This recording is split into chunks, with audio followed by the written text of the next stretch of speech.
नाना श्री, आपके प्रति जो मेरा कर्तव्य है उसे पूरा करने के लिए आपका आशीर्वाद लेने आया हूं। आप चाहते हैं ना कि मैं पूरे ब्रह्मांड का अधिपति बनूं? अवश्य। तो नाना श्री, भगवान शिव का अनुग्रह हुआ तो शीघ्र ही आपका स्वप्न पूरा हो जाएगा। पूरा हो जाएगा नाना श्री, पूरा हो जाएगा।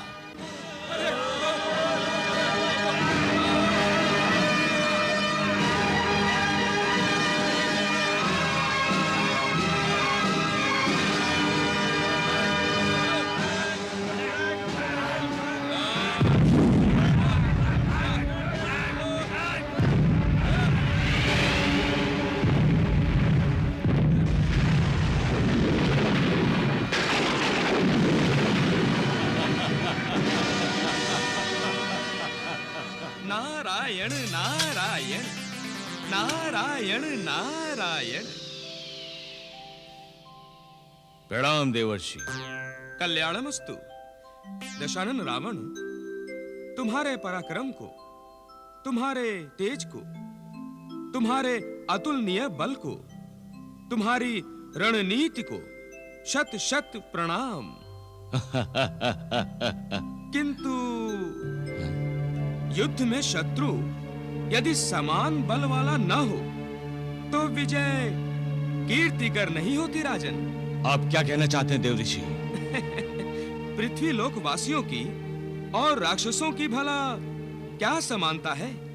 उस पर यदि महाबली रावण आक्रमण कर दे तो वो पीड़ित, निर्बल, समस्याग्रस्त पृथ्वी लोकवासी ऐसी धरती पर गिर जाएंगे जैसे पतझड़ में पत्ते अपने आप वृक्ष से गिर जाते हैं। देवऋषि, पृथ्वी लोक पर भी ऐसे राजा हैं जो अपने आप को पृथ्वी पति समझते हैं। अच्छा। और उन्हें यह बता देना अति आवश्यक है कि पृथ्वीपति कोई है तो वो केवल रावण, लंकापति रावण। पृथ्वीपति ही नहीं, पूरे ब्रह्मांड का स्वामी बनकर दिखाऊंगा। मैं जा रहा हूं देवऋषि, मैं रसातल पर विजय प्राप्त करने जा रहा हूं। रसातल? नारायण नारायण। किंतु ये मार्ग तो रसातल की ओर नहीं, यमराजपुरी की ओर जाता है रावण। अच्छा। तो जैसी यमराज की नियति, लगता है उसकी मृत्यु का समय आ गया है। देवऋषि, मैंने प्रतिज्ञा कर रखी है कि चारों लोकपालों का मैं वध करूंगा। यदि मेरे चंद्रहास के होंठ पहले यमराज का रक्त पीना चाहते हैं तो यमराज ही सही। मैं जा रहा हूं। यमराज को पराजित करके मैं उसी के कालपाश से उसे बांधकर उसे मृत्यु का उपहार प्रदान करने जा रहा हूं। चलो।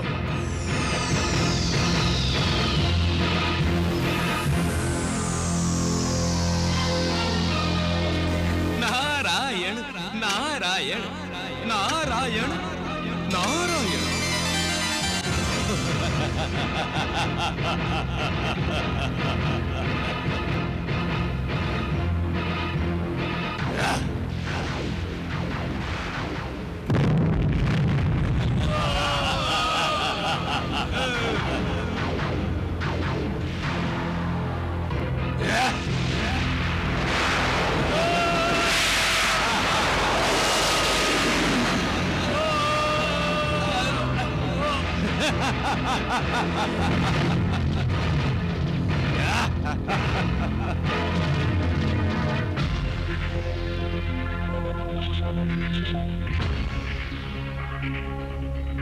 कौन हो तुम? इस पूरी यमपुरी का भावी स्वामी हूँ। मेरा नाम है रावण, दशानन रावण। अहंकारी रावण, क्या तू इतना भी नहीं जानता कि यमपुरी में केवल मृतात्माएं आती हैं? इस विधान को तुमने बनाया है यमराज, और मैं इस व्यवस्था को बदलने आया हूँ। अब तुम इस यमपुरी में नहीं रहोगे। यहाँ का राजा दशानन रावण होगा। तुम मेरी शरण में आते हो अथवा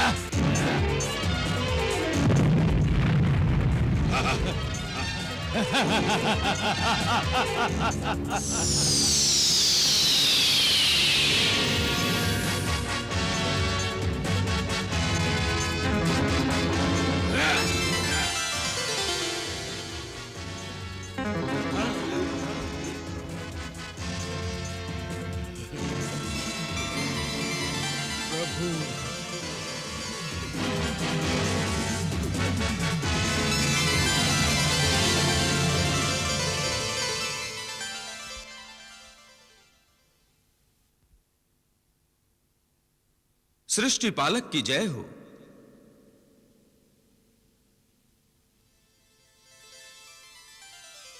प्रणाम त्रिशूलधारी।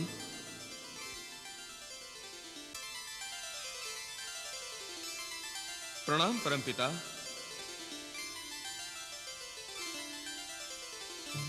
प्रभु, आप जानते हैं पृथ्वी त्राही त्राही कर रही है। असुरों के आतंक से देव दानव मनुष्य सभी भयभीत हैं। धर्म और सत्य के मार्ग ही बंद कर दिए गए हैं।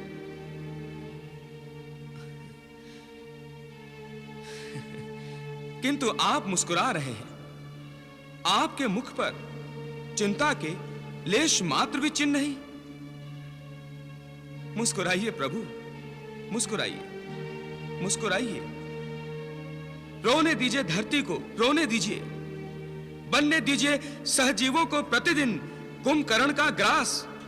लुटने दीजिए दुराचारी रावण के हाथों देव दानव और मानव की नव युवतियों का यौवन लूटने दीजिए। देवर्षि, आपको इतना भावुक पहली बार देखा है। क्या करूं कृपा निधान, क्या करूं?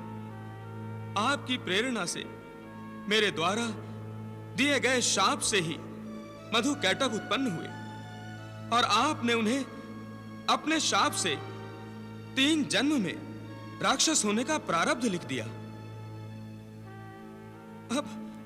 अब रावण और कुंभकर्ण के रूप में वो तीनों लोगों को अपने अत्याचारों की अग्नि से जला रहे हैं प्रभु, जला रहे हैं। अपने आतंक से संसार को कपा रहे हैं।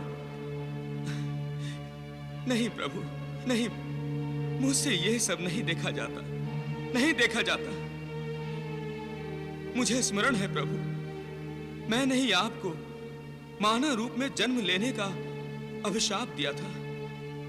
हे दीनबंधु, अब वो समय आ गया है। कृपया आप संसार को बचाने के लिए जन्म लें। संसार का उद्धार करने के लिए जन्म लें भगवान, जन्म लें। प्राणी मात्र की दृष्टि आप पर लगी है प्रभु, आप ही पर विश्वास है। यदि ये कोई उनकी रक्षा कर सकता है तो वो केवल आप ही कर सकते हैं। केवल आप प्रभु, केवल आप प्रभु, केवल आप। देवर्षि, मुझे इसी समय की प्रतीक्षा थी। रावण जिस मानव को अपने सामने तुच्छ समझता आया है, उसी मानव के रूप में अवतार लेकर मैं उसका अहंकार नष्ट कर दूंगा। पृथ्वी की रक्षा के लिए मैं अयोध्या नरेश दशरथ के घर जन्म लूंगा। पूर्व कल्प में उन्होंने मेरे समान संतान प्राप्त करने की कामना की थी। इस समय वो निसंतान है। जब वो पुत्रेष्ठी यज्ञ करेंगे तब मैं अपने सहयोगी शेष जी के साथ तथा धर्म और नीति सहित 4 अंशों में अवतार लूंगा। भगवान विष्णु की जय हो। भगवान विष्णु की जय हो। जय हो प्रभु, जय हो। ये क्या कह रहे हैं आप प्रभु?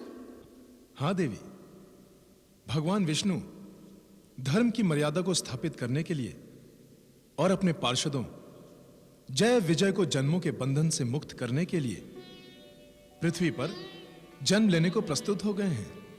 ये तो पृथ्वी का अहोभाग्य है कि भगवान स्वयं मानव का शरीर धारण करके जगत को अपनी लीलाएं दिखाएंगे। मैं ये सोच रहा हूं देवी कि प्रभु की इस लीला में मुझे भी उन्हें सहयोग देना चाहिए।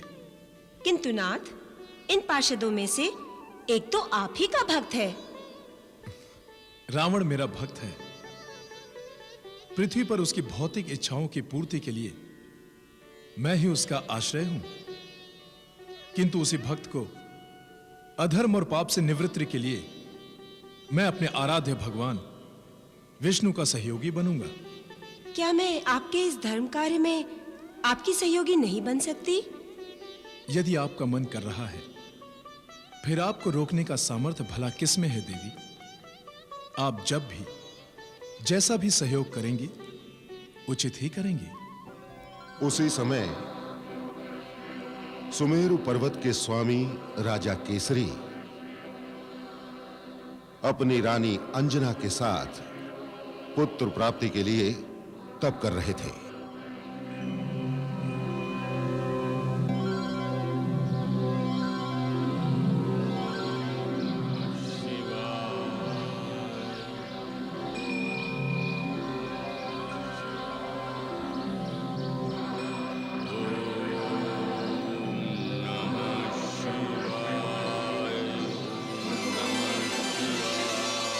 आंखें खोलो तपस्वियों।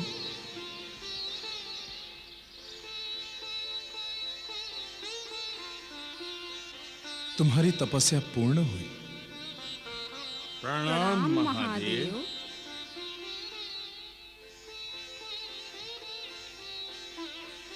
मैं तुम्हारी तपस्या से प्रसन्न हूं। वर मांगो वत्स। मुझे ऐसा पुत्र चाहिए कैलाशपति, जो बल में रुद्र की भांति बली, गति में वायु की भांति गतिमान तथा बुद्धि में गणपति के समान तेजस्वी हो। वो भगवान को अपना सर्वस्व समर्पण कर देने वाला हो प्रभु, और भगवान की सेवा ही उसका परम उद्देश्य हो। तथास्तु।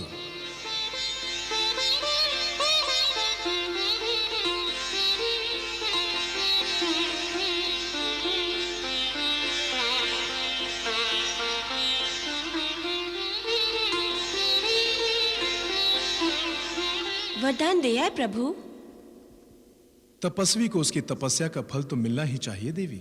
अवश्य, किंतु फल तो तभी मिलेगा जब आप अपने वचन को कर्म रूप देंगे। सत्य कहा आपने।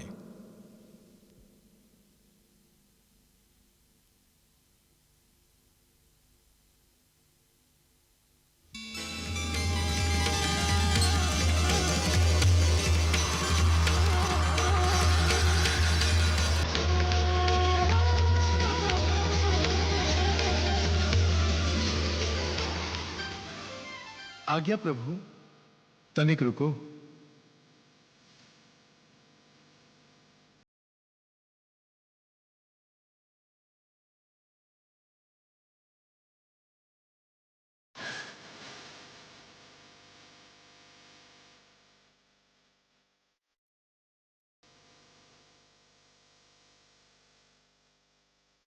क्या आज्ञा है देवादिदेव?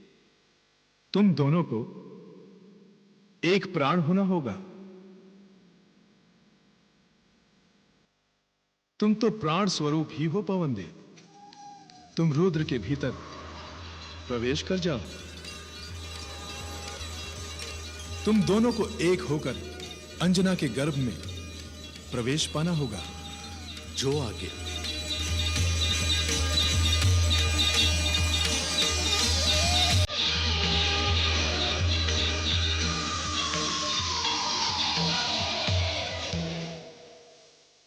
रुद्रदेव, मैं समझ गया प्रभु। मैं अंजना के गर्भ में प्रविष्ट होने जा रहा हूं।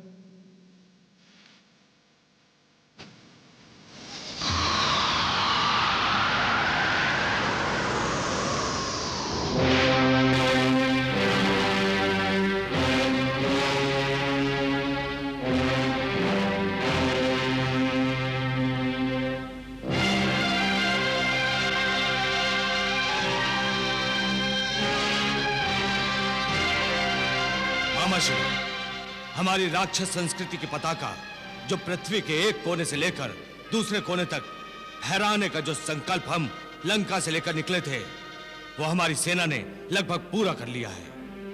अब केवल सरयू तट पर बसे नगरों में से एक नगर है अयोध्या, जिसके राजा दशरथ को हमारी शरण में आना शेष है। शेष नहीं लंकापति, अयोध्या तो आपका स्वागत करने के लिए बहुत पहले से तैयार है। राजा दशरथ को दशानन रावण की जय जयकार बहुत पहले से सुनाई दे रही होगी। फिर भी दूध भेजना राज पद्धति है मामाश्री, जिसे हम अवश्य पूरा करेंगे। जो आज्ञा लंकेश। मेरे विचार में मेरे भ्राता मारीच को इस कार्य के लिए दशरथ की राजसभा में भेजना ठीक होगा। जैसा आप उचित समझे मामाश्री, जैसी आपकी इच्छा। हाँ राजदूत, तो आप महाराज रावण का यह संदेश लेकर आए हैं कि हम उनकी शक्ति के सामने अपना सर झुका दें। इसी में अयोध्या की और आपकी भलाई है। राजदूत, किस में भलाई है और किस में बुराई, ये तो नियति जानती है। किंतु राजा रावण के अत्याचारों से आज तक किसी का भला नहीं हुआ है। आप अपने राजा से जाकर कहिए कि हम रघुवंशी शांति प्रिय हैं, हम किसी पर अत्याचार नहीं करते। किंतु इसका अर्थ यह नहीं कि हम किसी का अत्याचार सहन कर सकें। नहीं, कदापि नहीं। और जिस संस्कृति की वो बात कर रहे हैं वो उन्हें प्रिय है, उन्हें वंदनीय भी हो सकती है। ठीक उसी प्रकार जिस प्रकार हमें हमारी संस्कृति प्रिय और वंदनीय है। अतः अपने राजन को जाकर समझाइए कि कोई भी संस्कृति तुच्छ अथवा त्याग्य नहीं है। जिस प्रकार उन्हें उनकी संस्कृति सर्वश्रेष्ठ लगती है, ठीक उसी प्रकार हमें हमारी संस्कृति सर्वश्रेष्ठ लगती है। हम किसी और संस्कृति को, भले ही वो राक्षस संस्कृति ही क्यों ना हो, स्वीकार नहीं कर सकते।